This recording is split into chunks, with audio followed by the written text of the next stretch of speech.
So with the majority of the snow effects applied at this point, the first layer anyway, I'm going to go ahead and seal this first layer up just so we can get some protection over it. That way, as we keep moving around the model and maybe potentially bumping into stuff, we're not knocking any of this layer of snow off, because since it's very important to preserve it, because if we put any more snow over it, that bottom layer, if it gets messed up, you'll notice it through the second layer, and it's harder to cover up. So I want to try to preserve this first layer before we do anything else to it. And I'm going to use the clear coat, Tester's dull coat.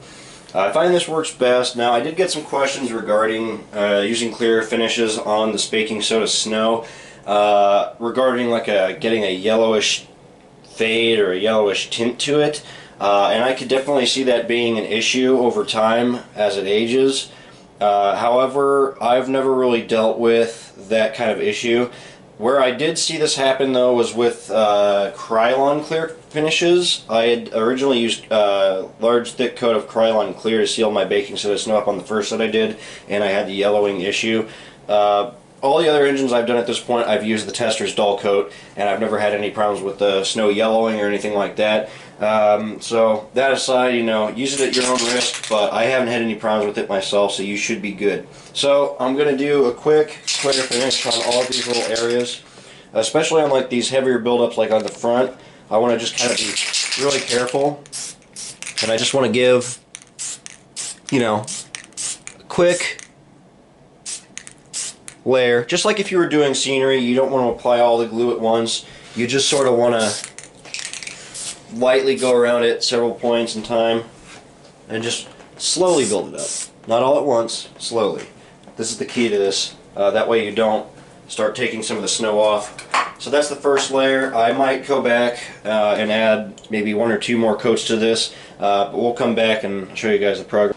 Alright, so with the first couple coats of clear installed, or applied rather, we got all the snow in place. It's sticking pretty well. You can see it's pretty solid at this point, sticking really well. So I'm pretty happy with that. It's coming along really nice. I've gone ahead and installed the handrails. That way we can get these installed and painted and out of the way. That way they can be sealed up with the final coat of clear with everything else. So I'm going to use my whitewash to kind of just paint these. In the movie they're painted like a whitish, kind of an icy color. So that's what I'm going to try to go for here. I'm just going to carefully kind of spread it around here.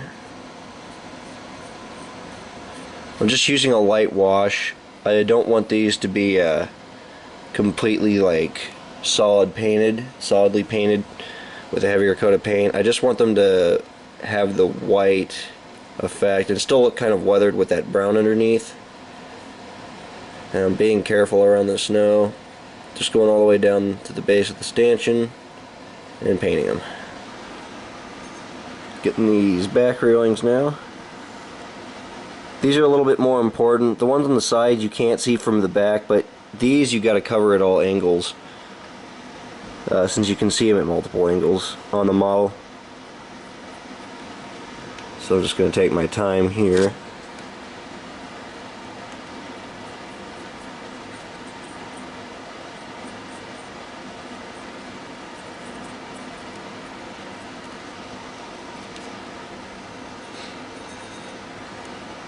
A little bit heavier coat there. There we go.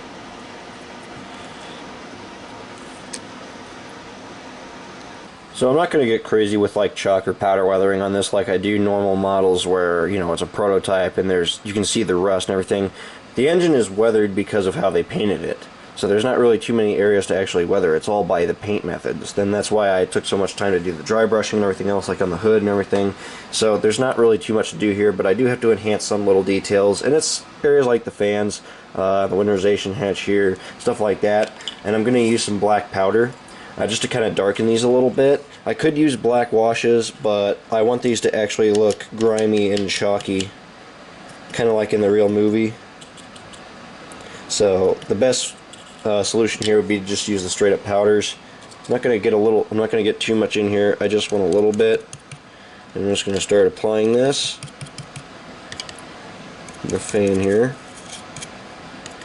Again, just to make it look a bit grimy. I'll put a little bit in the exhaust stack too, you know, just because it's the exhaust stack. That's where it's supposed to go. So, just kind of fan this out. It's already looking a lot better. I did get some snow in the fan, the fan I'm working on here, the dynamic fan, earlier when I was actually putting the snow on it. So, kind of works out here. I can kind of fix that now too, make it look a little better. I'll zoom in a little bit too so you guys can actually see what I'm doing. There we go. Darken the grill up here.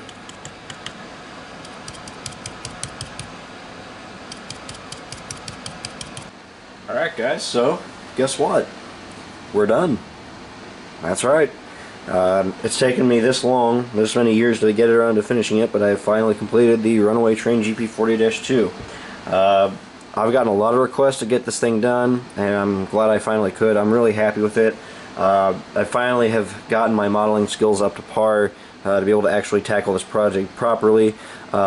I wish I had the original set so I could compare them, just so you guys could see how bad the original set looked compared to what I built here. Just in comparison with the GP40, it's amazing. Everything else was blue box locomotives too, so this is the only blue box engine in the set. I have much better engines for all the others, but focusing on the GP40-2 here, it just turned out absolutely perfect. I nailed the damage on the front end. The snow is perfect. It looks really, really good. And if I had to pick a part in the film where I was particularly aiming for and modeling the engine, it's basically, again, towards the end of the film, right before Rankin comes on the helicopter and tries to get on board, and it's the final battle between Rankin and Manny in the GP40. Not much of a battle, obviously, but it's about that point in time in the film, so it's about towards the end there. So that's why it has all the buildup of snow. If I was modeling this right after the collision, I wouldn't have put the snow on it. But I like the look of the snow on the damage, so that's why I modeled it at this point in time. But we can just kind of reflect on all the work we've done here in this little segment. You guys can see all the beautiful snow on the damage there with the baking soda. You can see all the details, all the snow's tucked up on the pilot. You got the coupler lift bar. You can see the MU cables tucked in there just like on the real thing. The snow's all caked in on the step. Got all the damage on the nose, all the roof weathering, cab sides, handrails, everything. Truck detail looks great. You guys can see that. I'm really happy with the trucks. Just like in the movie, the trucks literally just have paint, like a paint weathering on them with the white, and then I just put a little bit of chalk and everything in there earlier and some washes to kind of do the weathering effects. You guys can see the caked up in the snow, done with the spackling, wrapped around, it's tucked up under the frame all over the fuel tank. There's the snow along the walkway. You guys can see the beautiful snow effects in the fuel tank across the walkway there. All the way at the end, there's the detail in the rear truck and on the sides of the engine. And if I take it off the tripod here, we can really get in close and see.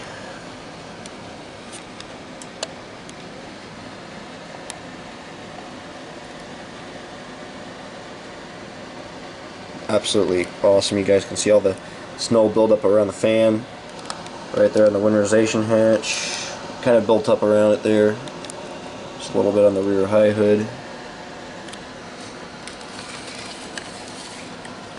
Here's the rear of the engine with the handrails installed.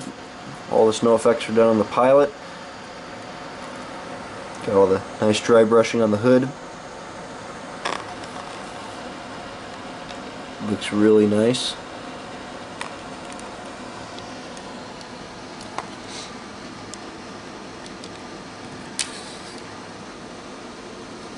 Kind of carefully turning around here. There we go. Looking at this angle,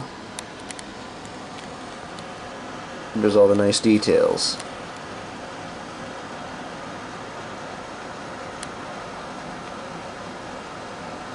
Try to go real slow so you guys can see absolutely everything here.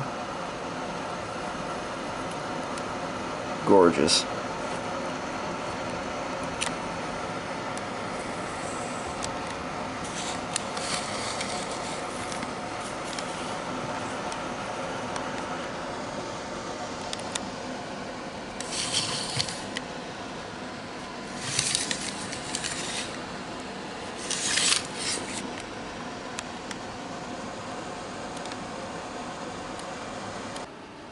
And just for fun, one last look at the entire set of engines all together here.